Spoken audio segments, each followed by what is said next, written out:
안녕하세요. 사연을 부탁해입니다. 오늘의 사연을 소개하겠습니다. 여자친구 집에 인사를 다녀오자마자 엄마가 잔뜩 궁금한 표정으로 물었어요. 인사는 잘 하고 온 거야? 엄마의 물음에 뭐라고 대답을 해야 하나 망설이고 있었는데요. 표정이 심상치 않음을 느낀 엄마가 대답을 재촉했습니다. 왜 대답을 안 해? 무슨 일 있었던 거야? 그냥 헤어지려고. 뭐? 헤어져? 왜? 네가 마음에 안 든대? 엄마가 믿을 수 없다는 듯이 다급한 목소리로 다시 묻고 있었고, 무심한 듯 소파에서 책을 읽고 있던 아버지도 고개를 돌려 제 얼굴만 응시하고 있었어요. 그런 부모님께 뭐라고 말을 해야 하나 적당한 말을 찾아 머리를 굴리고 있었는데요. 답답하다는 표정으로 엄마가 다시 물었어요. 엄마 숨 넘어가겠다. 왜 말이 없어? 아니, 돌아오는 내내 몇 번을 생각해봤는데 우리 집이랑 맞는 게 하나도 없어. 그러니까 뭐가 안 맞냐고. 혹시 네가 마음에 안 든다고 했던 거야? 딱히 우리 집보다 잘 사는 것 같지도 않아 보이던데 이해가 안 되네. 너 싫다는 짓고서 우리도 됐다고 해. 엄마의 목소리에 가시가 잔뜩 돋쳐 있었습니다. 아버지 또한 고개를 돌려 다시 책을 읽는 듯 해보였지만 그냥 책만 내려다보고 있을 뿐 많이 놀란 듯한 모습이었어요. 결국 제가 그날 일을 사실대로 말했습니다. 내가 웬만하면 그냥 넘어가려고 했는데 집으로 걸고 넘어지잖아. 집이 왜? 우리가 전세 정도는 해준다고 했잖아. 그 전세가 마음에 안 든대. 뭐? 그 사람들 지금 제정신인 거니? 그럼 집을 사서 오라고 한 거야? 그분들 말로는 그래. 귀한 딸 시집 보내는데 전세라서 면이 안 선대. 명 같은 소리 하고 앉았네. 그래서 자기들은 혼수를 얼마나 해올 수 있다는데 내가 알기로는 민주가 벌어놓은 돈이 3천만 원도 안 된다고 들었는데 우리가 집을 해가면 혼수해올 돈은 있고 진짜 기가 막혀서 말이 안 나오네. 무슨 그런 날강도 같은 사람들이 다 있다니. 엄마의 목소리가 끝도 없이 올라가고 있었어요. 그래서 그냥 헤어지려고. 내일 민주 만나서 헤어지자고 하려고. 오늘 끝장을 내고 오지 뭐 한다고 다시 만나. 그래도 2년을 넘게 만났는데 마무리는 잘해야지. 거기다 민주랑 내가 같은 회사인데 괜히 소문 잘못 나면 골치 아프단 말이야. 만나서 난 능력이 안 된다고 말하고 잘 정리하려고. 괜히 만나서 마음 약해질까 봐 그렇지. 사귈 때도 민주가 먼저 너 따라다녔던 거잖아. 혹시나 못 헤어진다고 난리라도 치면 어떻게 할 거야? 걱정하지 마. 내가 잘 얘기할게. 민준의 아버지 하는 말 듣고 완전 정이 뚝 떨어졌다니까. 귀한 딸 데리고 가면서 감히 전세가 말이 되냐고 하는데 뭐 그런 사람들이 다 있나 싶더라고. 거기다 내가 더 실망한 건 민주가 아무 말도 없이 그냥 고개만 끄덕이고 있더라니까. 그 모습 보니까 더 이상 생각해볼 가치도 없겠더라고. 당연하지. 네가 뭐가 아쉬워서 그런 대접을 받으면서 결혼을 해. 그리고 자기 자식만 귀해? 어디서 그따위로 말을 하고 있어. 엄마가 다시 목소리를 높이고 있던 중에 아버지도 거들었습니다. 그런 집안이라면 나도 반대다. 지지부진하게 끌지 말고 빨리 끝내. 네, 알겠어요. 제가 힘없이 대답하고는 방으로 들어왔는데요. 2년을 넘게 만나왔던 사람과 몇 시간 만에 끝났다는 사실이 도무지 믿겨지지가 않았어요. 하지만 민주 아버지의 말도 안 되는 억지와 막말을 받아줄 마음이 추호도 없었습니다. 다른 것들은 그냥 넘어갈 수 있는 그런 문제였지만 민주 아버지가 우리 부모님을 거론한 건 도저히 그냥 넘어갈 수가 없었어요. 채 몇 마디 나눴을까요? 민주 아버지가 다짜고짜 물었거든요. 집은 어떻게 할 생각인가? 집은 제가 모은 돈이랑 부모님 도움받아서 우선은 전세로 시작할 생각입니다. 뭐? 전세? 자네 아버지가 대기업 오래 다녔다고 들었는데 아들한테 집 한 채 사줄 돈도 없는 건가? 아니 그러니까 내 말은 그 정도 능력은 될 것 같은데 사람 간 보는 것도 아니고 왜 집을 못 사준다고 하는 건가? 설령 부모님께서 집을 사주신다고 해도 저는 거절할 생각이었습니다. 그건 두 분이 노력해서 번 돈이지 제가 번 돈은 아니니까요. 뭐? 자네 지금 제정신인가? 부모가 해준다고 하면 넙죽 받아도 모자랄 판국에 왜 못 받는다고 해? 정신이 나가도 보통 나간 게 아니구만. 자네 하는 꼴 보니 우리 딸 팔자가 그냥 한눈에 보이는구만. 민주 아버지가 답답하다는 듯이 양미간을 잔뜩 찌푸리고 있었어요. 그 순간 저도 모르게 민주 아버지에게 물었습니다. 그럼 아버님은 민주 결혼할 때 얼마나 보태주실 생각이신지요? 뭐? 내가 왜 보태? 그게 무슨 말씀이세요? 그럼 우리 부모님께서 집 사주시는 건 당연한 거고 민주는 그냥 빈손으로 보내겠다는 말씀이신가요? 우리 민주가 왜 빈손이야? 삼천이나 모았는데. 아버님, 혹시 요즘 서울 집값이 얼만지 알고는 계시는지요? 자네 내가 지금 그것도 모를까봐 묻고 있는 건가? 아버님은 도와주실 생각이 없다고 하시는데 대체 우리 부모님은 제가 결혼하는데 왜 그런 큰 돈을 써야 하는 겁니까? 이렇게 말대꾸를 하는 거 보니 우리 딸이랑 결혼 생각이 없다는 말인 것처럼 들리는구만. 결혼은 집안 대 집안이 하는 건데 맞지 않으면 안 하는 게 맞다고 생각합니다. 그럼 저는 이만 일어나 보겠습니다. 제가 자리를 박차고 일어나자 민주가 저를 따라 나섰고 눈물까지 흘리며 제게 말했어요. 우리 아빠가 속상해서 하는 말인데 꼭 그렇게 말대꾸를 해야 했어? 그냥 잘 설득했으면 되는 거잖아. 집을 안 사오면 너랑 결혼 안 시키겠다고 하는데 내가 어떻게 설득을 해야 하는 건데? 우리 결혼 다시 생각해보자. 내가 보니 우린 인연이 아닌 것 같아. 뭐? 진심을 하는 말이야? 잊고 있나 본데 우리 사귄 지 2년이나 됐어. 근데 그냥 이렇게 헤어지자고? 인연이 아니라면 2년이 됐든 10년이 됐든 헤어지는 게 맞아. 결혼해서 산다 못 산다 하는 것보다 그게 낫잖아. 자기 말을 너무 매정하게 하는 거 아니야? 나를 사랑하긴 했던 거야? 난 절대 이대로 못 헤어져. 난 이미 마음 정리했으니까 너도 빨리 마음 정리해. 난 그만 가볼게. 라며 제가 차를 타고 그곳을 빠져나왔는데요. 여친이 계속해서 전화를 해서 울고불고 난리도 아니었습니다. 제가 전화를 받지 않자 끊임없이 문자도 보내왔고요. 하필 사내 커플이라 끝맺음을 잘해야 한다는 생각이 들었고 울며 겨자 먹기로 다음날 여친과 만나기로 약속을 했습니다. 다시 생각해보라며 여친이 구구절절 문자를 보내왔지만 제 마음은 확고하기만 했습니다. 그렇게 다음날 민주를 만나러 간다는 말에 엄마가 걱정스레 말을 꺼냈어요. 네 마음이 가장 중요한 거야.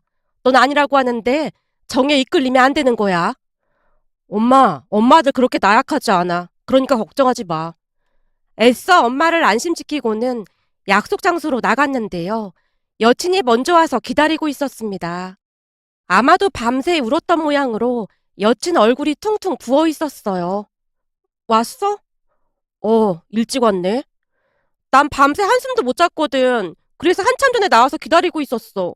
평소 같았으면 나보다 먼저 와서 기다렸을 텐데 입장이 바뀐 건가? 그런 얘기는 그만하고 내가 여기 나온 이유는 단 하나야.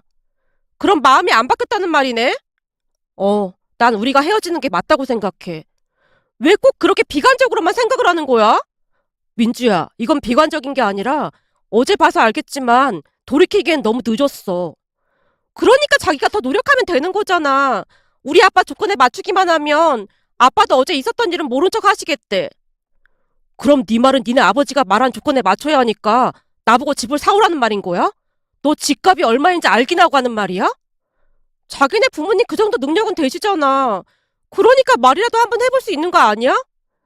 아니, 어제도 말했지만 난 더 이상 부모님 도움 받을 생각 없어. 전셋값 보태주신 것만 해도 죄송해서 미칠 지경이거든. 그럼 진짜로 나랑 헤어지겠다는 거야? 난 마음 굳혔으니까 너도 얼른 마음 정리해. 그동안 고마웠고 능력 좋은 사람 만나서 결혼하길 바랄게. 라며 제가 자리에서 일어나서 밖으로 나왔는데요. 여친이 홀로 앉아서 눈물만 흘리고 있었어요. 울고 있는 여친의 모습에 마음이 아프지 않았다면 거짓말이겠지만 그 순간 여친 아버지의 모습이 교차되어 보이면서 다시 정남이가 떨어지고 말았어요. 결국 울고 있는 여친을 뒤로하고 급히 주차장으로 발걸음을 옮겼고 잠시 후 주차 정산소 앞에서 잠시 멈췄는데요. 언제 나왔던 것인지 여친이 벌컥 조수석 문을 열고 제 차에 올라탔습니다. 지금 뭐 하는 거야? 난 절대 이대로 못 헤어져. 자기네 집에 돈이 없는 것도 아니고 그냥 우리 아빠가 하라는 대로 하자. 미쳤어? 내가 왜 그래야 하는 건데? 그리고 난 이미 니네 가족들한테 정 떨어졌으니까 얼른 내려. 싫어. 절대 못 내려. 난 절대 못 헤어져. 여친이 막무가내로 버티고 있었어요.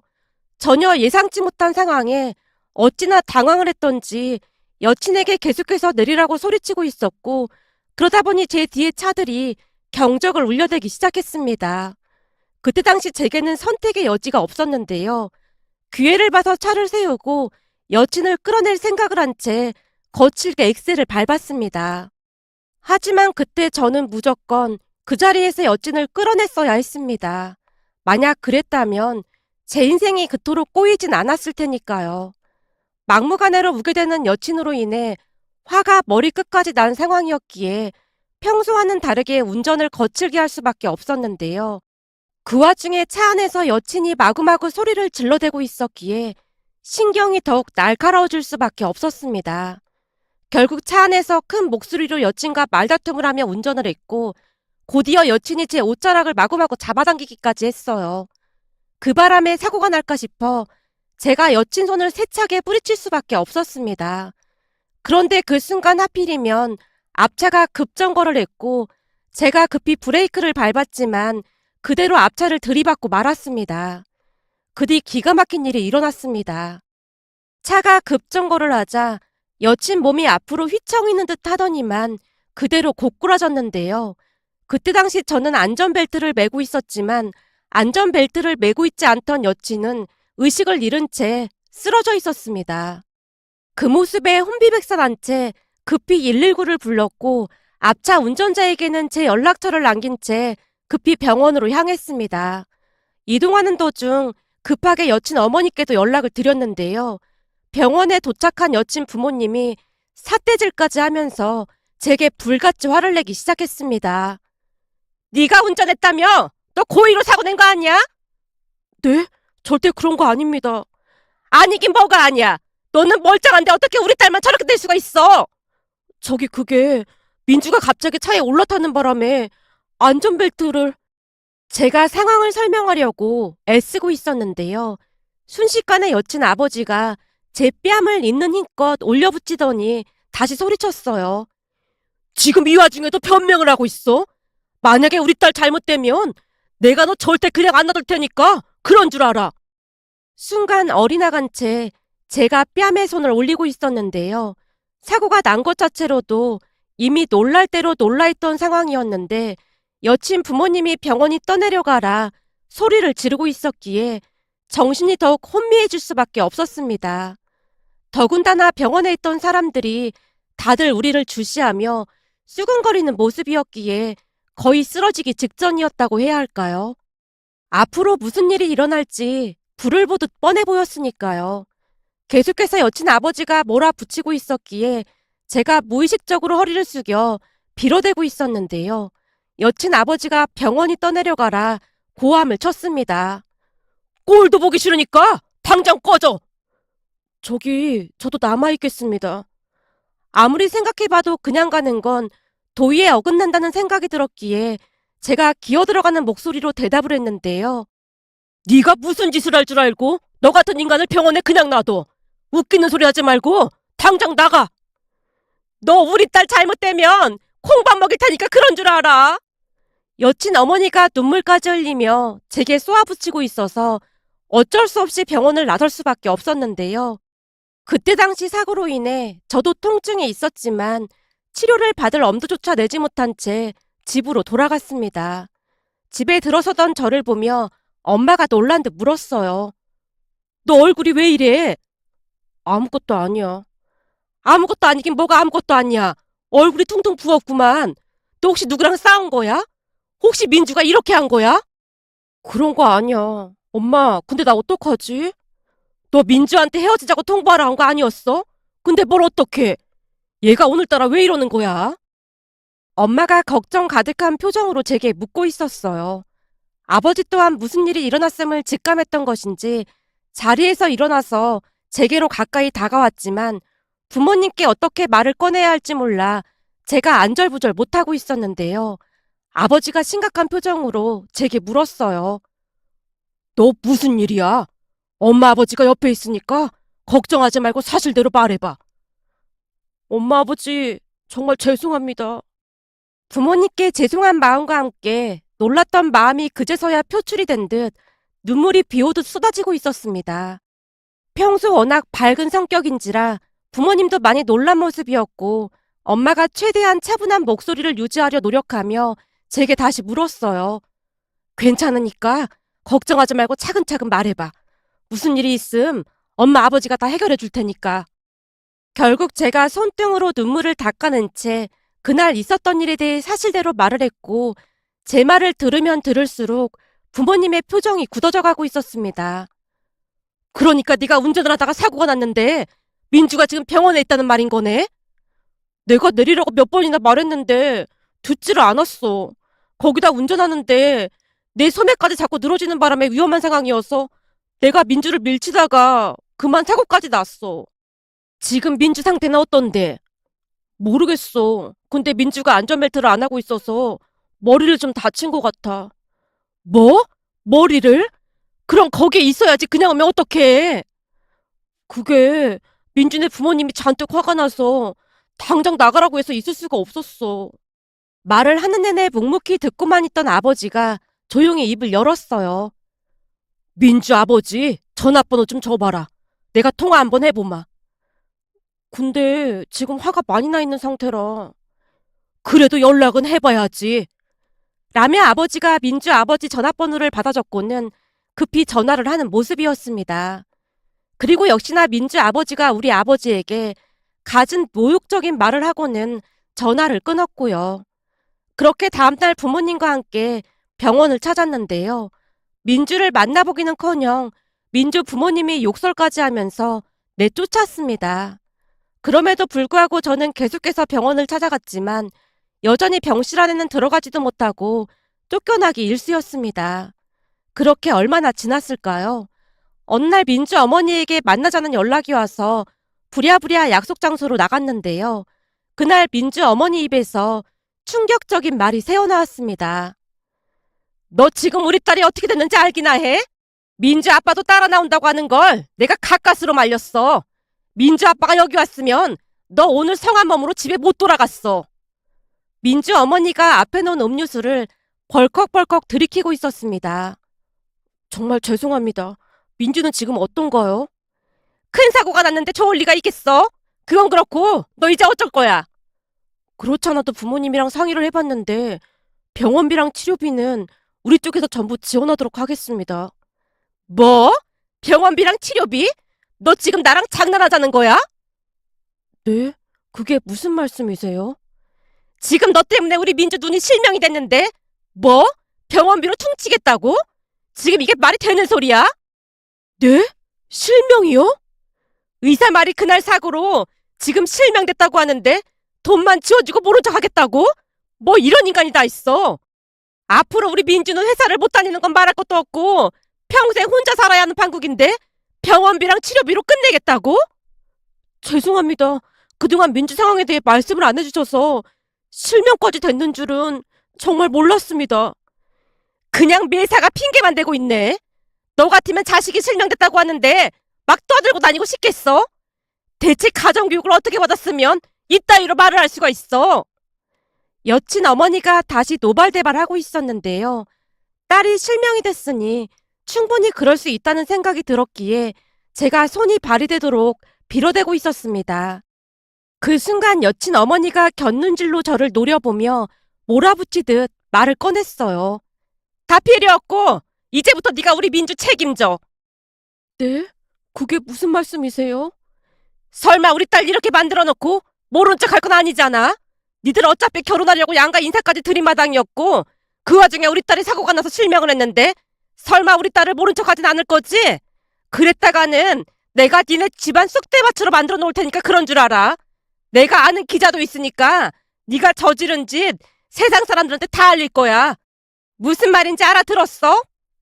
여친 어머니가 기세를 몰아 협박까지 하고 있었습니다.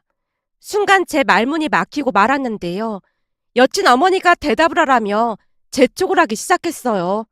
알았냐고! 무조건 우리 딸이랑 결혼해! 우선 그 문제는 저희 부모님과 상의를 해보겠습니다. 저 혼자 결정할 문제가 아닌 것 같아서요. 그럼 부모님이랑 다 같이 만나보면 되겠네. 내일 저녁에 다 같이 만나서 얘기하자고. 라며 여친 어머니가 자리를 박차고 일어나 나가버렸습니다. 여친 어머니가 나가는 모습을 한동안 지켜만 보다가 집에 돌아와서 부모님과 상의를 했는데요. 부모님의 얼굴이 말이 아니었습니다. 그쪽 부모 심정이 이해가 안 되는 건 아니지만 그렇다고 결혼하게 되면 네가 참 힘들어질 텐데. 그래도 어쩔 수 없잖아요. 저 때문에 그렇게 된 건 맞으니까요.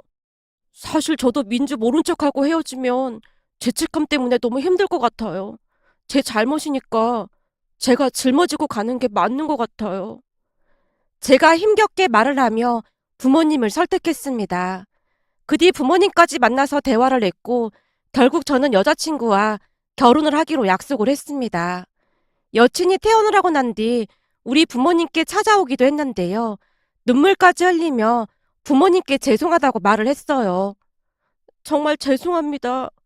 저는 그냥 헤어져야 하는 게 맞다고 생각하는데 앞으로 제가 결혼을 할 수 있을지 걱정이 되기도 하고 사실 지금도 이 사람 많이 좋아하고 있거든요. 그래서 염치불구하고 결혼하기로 마음먹었습니다.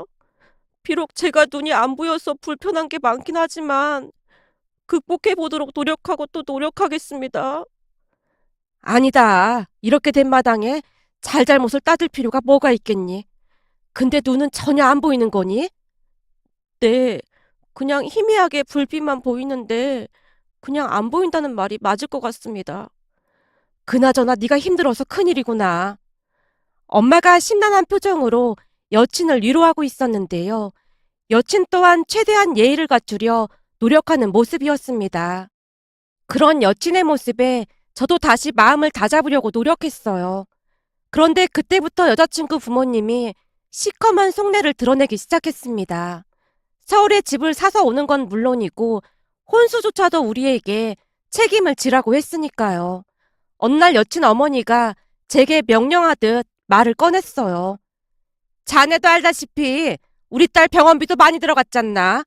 물론 자네 집에서 해준다고 했지만 우리 딸 병원비로 장사하는 것 같은 느낌이 들어서 그냥 우리가 처리했던 거야. 그래서 말인데 집 문제랑 혼수는 자네가 알아서 해줄 거라 믿겠네. 내 말 무슨 말인지 알아들었지? 그때 우리가 말했던 대로 집은 물론 사주는 거겠지. 우리 딸 눈까지 이렇게 됐는데 앞으로 자네 혼자 벌어서 어느 세월에 집을 살 수 있겠나? 그리고 집 명의도 말일세. 우리 딸 명의로 했으면 하는데. 라며 여친 어머니가 곁눈질로 제 눈치를 보다가는 다시 말을 꺼냈어요. 우리가 속물 같다고 느껴질 수도 있겠지만 자네도 잘 생각해보게나. 지금 우리 딸이 이렇게 된 마당에 집이라도 우리 딸 명의로 되어 있어야 조금은 안심이 될 게 아닌가. 그러니까 오해는 하지 말라 그 말이야. 자네도 자식 낳아서 키워보면 우리 심정 충분히 이해가 될 거야. 우선은 저희 부모님과 상의해보고 다시 말씀드리겠습니다. 라며 제가 힘겹게 대답을 한 뒤 집으로 돌아왔고 부모님과 상의를 했는데요. 여친 부모님의 조건이 마음에 들지 않는 모양으로 엄마가 짜증스레 말을 꺼냈어요. 뭐 딸 가지고 장사하는 것 같아서 병원비를 청구 안 했어? 아주 웃기는 사람들이네. 내가 보기엔 지금 건수 하나 잡았다 그런 것 같아. 그래도 어쩌겠어. 자식이 그렇게 됐다는데 민주 부모님 입장에서야 당연한 거 아니겠어. 되도록이면 그냥 다 맞춰주자고. 아버지가 긴 한숨을 내쉰 채 자리를 피하는 모습이었습니다. 두 분의 모습을 지켜보면서 큰 불효를 저지른 것만 같아서 돌덩이를 얹어놓은 것 마냥 마음이 무겁기만 했습니다. 결국 그렇게 결혼 준비를 시작했는데요. 결혼을 앞둔 부모님의 표정이 말이 아니었지만 제 앞에서 내색하지 않으려 노력하는 모습이었습니다.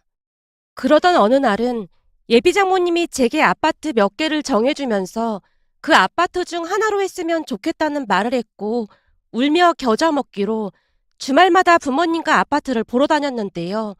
여친에게도 같이 다니자고 말을 했지만 여친이 시무룩한 표정으로 대답을 했어요.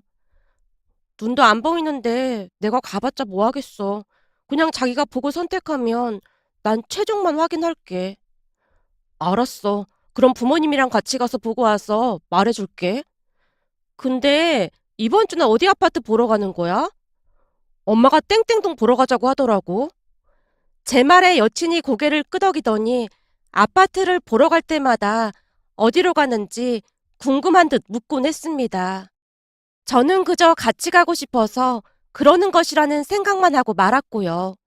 그 뒤 부모님과 함께 예비 장모님이 정해준 아파트 몇 개를 보러 다녔는데요. 어느 날은 운전을 해서 한 공인중개사 앞을 지나가던 중 엄마가 창밖을 가리키며 놀란 듯 입을 열었어요. 저기 저 사람 민주랑 민주 어머니 아니니? 오, 맞네. 근데 민주가 여긴 웬일이지? 가서 인사해야겠다. 제가 차를 세우려던 찰나 엄마가 목소리를 낮추며 저를 말렸어요. 잠깐만 있어봐. 왜? 봤으면 인사를 해야지. 이런 데서 만나서 인사하면 아무래도 예비사돈이 불편해할 것 같아서 그래.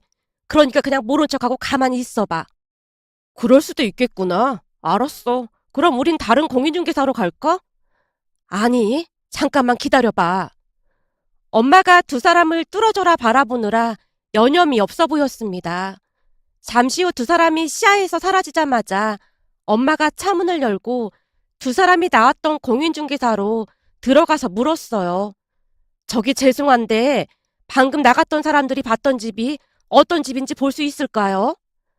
아, 지금 나갔던 모녀 말씀하시는 건가 보네요. 혹시 아는 분들이세요? 공인중개사 사장님이 약간은 당황스러운 표정으로 묻고 있었어요. 이런 우연이 또 있을까 싶은데 사실 예비사돈이랑 예비며느리더라고요. 그래서 이왕이면 두 사람이 마음에 들었다던 집으로 사면 좋을 것 같아서요. 정말요? 참 신기하긴 하네요. 지금 바로 볼 수 있는데 같이 가볼까요? 공인중개사 사장님이 반색을 한 채 급히 두 사람이 봤다던 아파트로 우리를 데리고 이동을 했는데요. 우리가 집을 사리라고 확신을 했던 모양인지 공인중개사 사장님이 쉴 새 없이 떠들어대기 시작했습니다. 세상에나 며느리감이 보통이 아니더라고요. 요즘 젊은 사람들은 대부분 물에 물 탄 듯 술에 술 탄 듯 하는 사람들이 많은데 나이도 젊은 사람이 아주 꼼꼼하고 그렇더라고요. 제가 보기에는 아주 1등 신부감입니다. 아, 그랬나요? 혹시 집을 보면서 우리 며느리가 마음에 안 든다고 했던 부분이 있었나요? 말도 마세요. 안방 벽 쪽이 약간 움푹 패인 곳이 있었는데 웬만하면 눈에 잘 띄지도 않거든요. 근데 어찌나 꼼꼼히 다 살펴보던지 싱크대에 흠집 있는 것도 찾아내더라니까요. 공인중개사 사장님 입장에서는 집을 팔아보기 위해 열심히 칭찬을 하고자 노력하는 것 같아 보였고 저 또한 아무런 생각 없이 열심히 듣고 있었는데요. 순간 엄마가 사색이 된 채 공인중개사 사장님께 다시 물었어요. 저기 그러니까 우리 며느리가 싱크대 흠집까지 일일이 말을 했다는 건가요? 예, 근데 그게 무슨 문제라도 되는 건가요? 혹시 그런 며느리감은 좀 별로여서 그런가요? 하긴 너무 까탈스러운 며느리는 좀 그렇긴 하겠지만 아무 생각 없는 사람들보다야 낫지 않을까요? 엄마의 얼굴이 새하얗게 질려있는 모습에 사장님이 많이 당황한 듯 해보였는데요.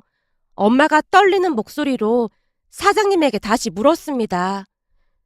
저기, 이건 그냥 물어보는 거니까 오해나지 말고 대답해 주셨으면 좋겠네요. 예, 괜찮으니까 말씀해 보세요.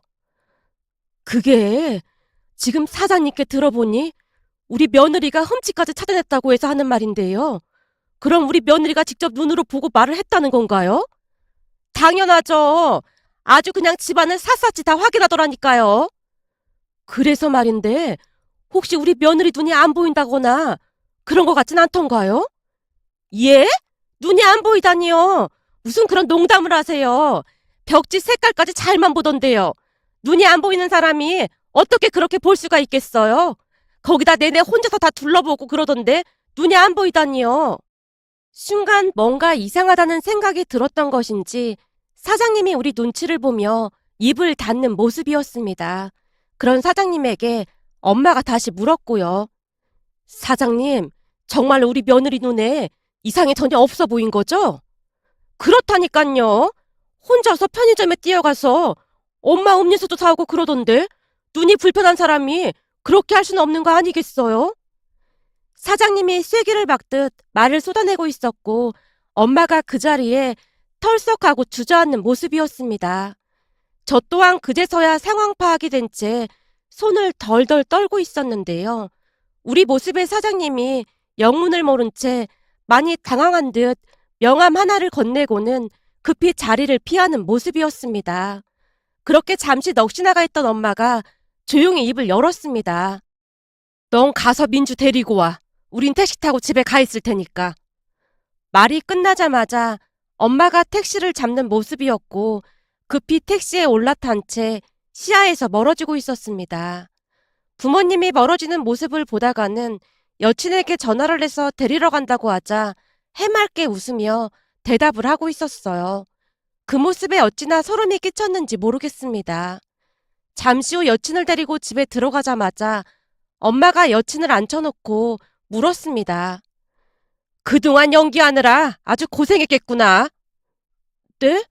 연기라니요? 그게 무슨 말씀이세요? 우리가 곰곰이 생각해봤는데 많이 이상하긴 했어. 우리 아들이 병원 의사를 만난다고 해도 절대 못 만나게 하고 병실에는 들어오지도 못하게 했잖니? 근데 갑자기 실명이라니. 한마디로 우린 그게 사실인지조차도 확인을 못 해봤다 그 말이야.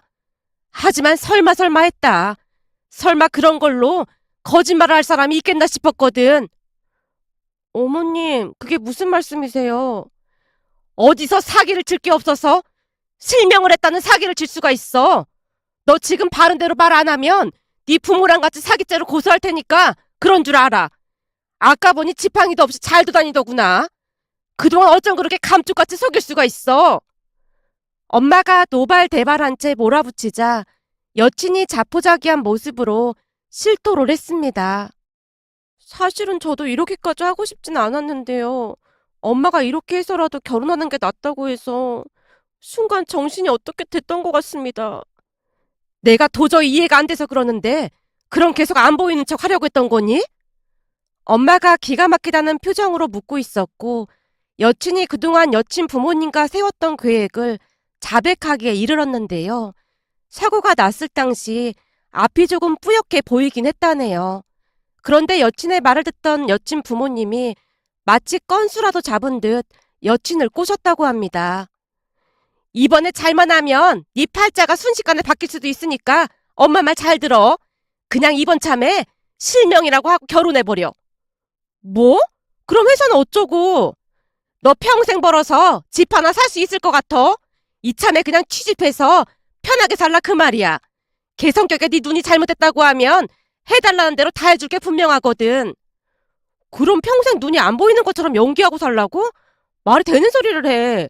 하루 이틀도 아니고 매일 얼굴만 떼고 살아야 하는데 그게 말이 된다고 생각해? 넌 어쩜 그렇게 생각이 없는 거니? 엄마 말 잘 들어봐. 계속 눈이 안 보이는 척 하다가 결혼식 며칠 남겨두고 극적인 장면을 연출하는 거지. 극적인 장면이라니. 아니 머리가 있으면 생각이라는 걸 좀 해봐라. 어쩜 그렇게 말귀를 못 알아듣니? 잘 들어봐. 결혼식 며칠 남겨놓고 눈이 보이기 시작했다고 하면서 기적이 일어났다고 호들갑을 떨어대는 거야. 그럼 그 집 사람들 입장에서는 며느리가 실명됐다고 생각하고 있었는데 갑자기 기적처럼 눈이 보이게 됐다고 하면 엄청 좋아라 할 거 아니야. 사람 마음이 참 간사하거든. 아마도 세상을 다 가진 것처럼 기뻐할걸. 세상 어떤 부모가 눈이 안 보이는 며느리를 드리고 싶겠어. 그런가?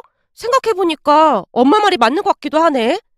그러니까 넌 앞으로 엄마가 하라는 대로만 해. 라며 여친 어머니가 여친을 부추겼다고 합니다. 그러니까 우리가 아파트를 보러 다닐 때마다 어디로 갈 거냐고 물었던 것도 우리와 마주치지 않으려고 작정하고 그랬다고 합니다. 하지만 하늘이 도왔던 것일까요? 하필 그날 가기로 했던 아파트를 볼 수 없다고 해서 급하게 다른 아파트를 보게 됐던 건데 그곳에서 두 모녀를 마주하게 될 줄 누가 알았겠습니까? 여친의 말을 듣던 엄마가 분노한 채 소리쳤습니다. 어디 할 짓이 없어서 이런 사기를 치고 앉았어. 너 당장 니네 부모 이쪽으로 오라고 해. 부모님이 그토록 화를 내는 모습은 그날 처음 봤을 정도였습니다. 잠시 후 여친 부모님이 도착을 하자마자 엄마가 휴대폰을 꺼내서는 녹음됐던 것을 고스란히 들려줬습니다. 알고 봤더니 엄마가 증거 자료로 여친이 말한 것들을 모조리 녹음까지 해놨더라고요. 엄마가 사기죄로 고소하겠다고 하자 여친과 여친 부모님이 울며불며 빌어댔어요. 결국 결혼식을 위해 예약했던 모든 것을 취소하기로 했고 그 부분에 대한 위약금을 여친 쪽에서 부담하기로 했습니다. 거기다 눈이 안 보인다며 회사까지 그만뒀기 때문에 난리가 난 듯 해보였고요. 제가 고소까지 하고 싶다고 난리를 쳤지만 엄마가 귀찮다는 듯이 말을 했습니다. 됐어. 우린 이대로 끝난 것만 해도 하늘이 도왔다고 생각하니까 그 인간들이랑 더 이상 얼굴 마주칠 생각도 하지 말고 빨리 끝내. 그 인간들 얼굴 보는 것만으로도 고역이 따로 없으니까. 엄마가 부들부들 떨며 소름 끼쳐 하는 모습이었습니다. 그 뒤 여친의 이야기가 회사에 소문까지 났고 회사가 발칵 뒤집어지기도 했습니다. 실명이 됐다는 사유로 퇴직을 하고 고용보험 시력급여를 받을 생각이었던 모양인데 의사가 실명이 됐다는 진단서를 써줄 리 만무했을 텐데 그렇게 무모한 짓을 했다는 게 도무지 이해가 되지 않았습니다. 그렇게 전 여친은 취업도 못하고 집에서 두문불출한 채 폐인처럼 살고 있다는 소리만 들었을 뿐이었어요. 얼마 전 전 여친과 친하게 지냈던 직원에게 우연히 전 여친의 소식을 전해 듣고 다시 한번 기가 막히다는 생각이 들어 이렇게 글 남겨봅니다. 오늘의 사연은 여기까지였습니다. 즐겁게 보셨다면 구독, 좋아요 부탁드립니다. 고맙습니다.